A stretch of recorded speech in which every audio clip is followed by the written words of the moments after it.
Hey Shelby Bells, it's Shelby. Welcome back to my channel. Thank you so much for tuning in for another video. In today's video, we had to talk about Tana Mongeau, you guys. We don't talk about her very often on this channel, but this one's kind of big. So she posted a tweet that said that she was approached to do something big, something that she'd already done before, but this time the right way. And it has got the internet losing their minds because they think that TANACON 2 might be coming. And we have to talk about it. If you're interested in hearing more about that drama, make sure that you keep on watching. All right, guys, before we get into today's video, if you are new here, my name is Shelby. I'm the crazy cat lady of the drama community here on YouTube. I bring you the tea 7 days a week with the help of my investigative research team, Mr. and Miss Kitty. This is Mr. Kitty. He's a beautiful Maine Coon baby. He loves to be on camera and just kind of chill on his throne here in his cat tower. He also sheds a lot, as you guys might have seen just now, his hair flying everywhere. He is the face of the operation here on my channel. And then we also have Miss. Miss is the brains of the operation here on my channel.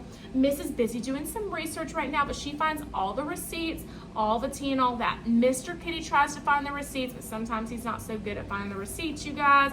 He gets us, if there's clickbait, old stale tea, maybe like some half-truths or stuff that's not quite so accurate. That's probably Mr. Kitty, you guys. He puts in his best effort for it, but he's just not as detailed at getting the tea as Miss Kitty is, and he gets so excited about it too that he won't even make sure that everything, his ducks are in a row before he presents me the tea, and then I film the video, then you guys get mad in the comment section down below. So anyway, give Mr. Kitty a break on this. If he ever gives you some clickbait or whatever, he does the best that he can. Anyway, you guys, if you like the drama, if you like the tea, if you like the cats and the crazy cat lady vibe, give this video a big thumbs up and subscribe to my channel down below. Don't forget to ring the bell so you're notified of all my future videos when they do post. Remember that all Shelby Bells ring the bell. Okay, let's get into this drama. So if you are new to this whole scene, then you might not know because it has been a few years here, but Tana Mongeau decided a long time ago, was it 3 or 4 years ago, to host a festival of sorts or a convention of sorts,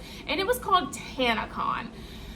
And it was basically like the fire festival of the YouTube community. It was a disaster, you guys. I mean, people got super horrible sunburns, like 3rd-degree burns from standing out in the heat for so long because they couldn't have that many people in the space that she had rented out. There was no water provided to people. The inside of the festival was just super lame. There was so many things that were wrong with TANACON. I was not yet a drama community when a drama channel when TANACON first happened, so I don't have any videos covering that, but there are so many videos covering TANACON that have been made when it actually happened, so check those out if you don't know what TANACON is about. But it was a complete disaster, and when I say complete disaster, I mean it completely ruined Tana Mongeau's career almost. I mean, people were just like, I can't believe you scammed us this hard. I can't believe that you had us standing out in this super hot heat under the sun for hours at a time. I didn't think I was gonna be outside this long. I didn't put enough sunscreen on. I didn't wear sunscreen at all. I didn't bring water, didn't bring food, I didn't do any of that. I didn't bring a hat to cover my head. People were getting super bad burns. It was just awful. It was just awful. And she really faced a ton of criticism for it. And to this day, when people talk about major YouTuber scandals, TANACON comes up in that category, you guys. You know, she blames it all on this guy named Michael Weiss.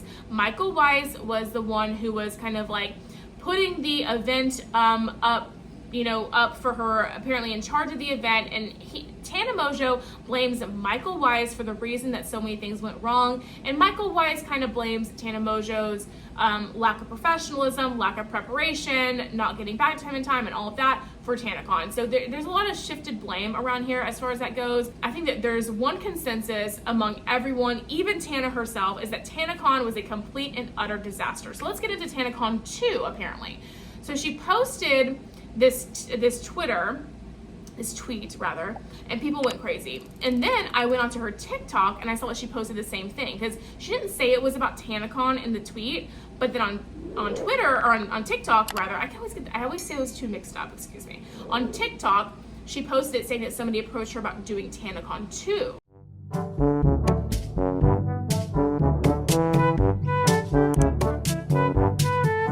I just got out of bed to film this. There's no way Shane Dawson is giving me advice on TANACON 2 and like kind of approving of it. Does this mean it actually has to happen?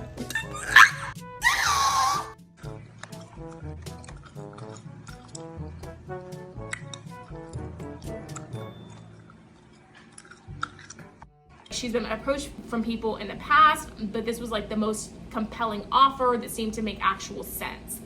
And it's very, very interesting tea. And then the tea gets even hotter because Shane Dawson chimed in and replied to that and gave her some advice and help on what you might be a good idea. And his advice was to find all the records of people who had tickets to the first TANACON and let them all in free as a marketing strategy to one, push people into TANACON, and two, make it right by those people. Even if it is years later, you can still make it right. And if you guys aren't familiar on this either, if you're like new to the whole drama scene, Shane Dawson actually did a documentary on Tana Mongeau surrounding TANACON, and it's one of his like most controversial documentaries that he's done, docu-series if you will, because it's one of the docu-series that people say that he took this awful person and tried to paint them in a better light and that he manipulated audiences by doing so. That's just something that people say about Shane Dawson. That's either here or there for this video, but it's just context. So very, very interesting tea there. I have a couple thoughts on this, and you guys, the thoughts Mr. Kitty, please stop doing that, baby. Mr. Kitty, stop doing that, baby. And the thoughts I have might be different than what you think. So I think, honestly, Tana Mongeau's older now. It seems like Tana Mongeau is a lot more responsible as far as she was back then. Now, is she responsible now? No. She still launches like crappy products and like, you know, whatever. But I think that a lot of influencers do that. I think that if she were to do TANACON 2, I think that it would be a success. That's what I'm saying.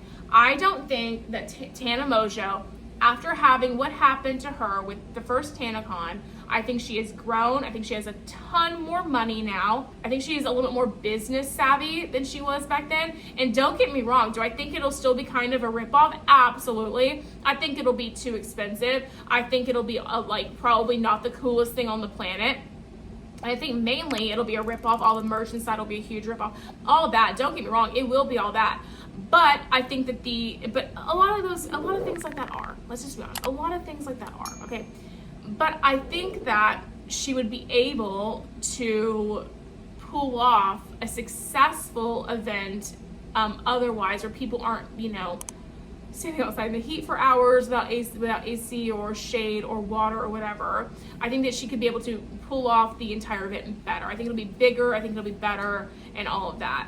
Especially because I know that she will work with people that will not allow what happened last time to happen this time. And I have to believe, and maybe this is me being stupid, but I have to believe that Tana would not want what happened last time to happen again. So she would do literally every single thing in her power to make it otherwise.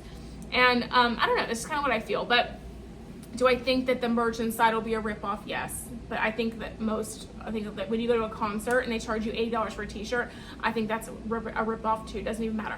I'm going to Lady Gaga tomorrow night, the Chromatica Ball, and it's my first Lady Gaga concert, and I'm the biggest Lady Gaga fan you could ever imagine. I've just never been in the position financially to go before, but I charged this ticket, and I was like, I'm going no matter what with this time around. So I'm going, and I know that I'm going to buy an $80 t-shirt or a $100 hoodie. I just know that I am. And is it a ripoff? Yeah. But is it Lady Gaga? Yeah. So I'm going to do it. And there are some people that feel that way about when they get merch and stuff like that. So I feel like when it comes down to it, that stuff will be a ripoff, but people are kind of accustomed to that. Do I think that, you know, the tickets will be overpriced for what it probably will be? Yeah. But do I think that she can pull it off without all of the issues that she had last time? Yes.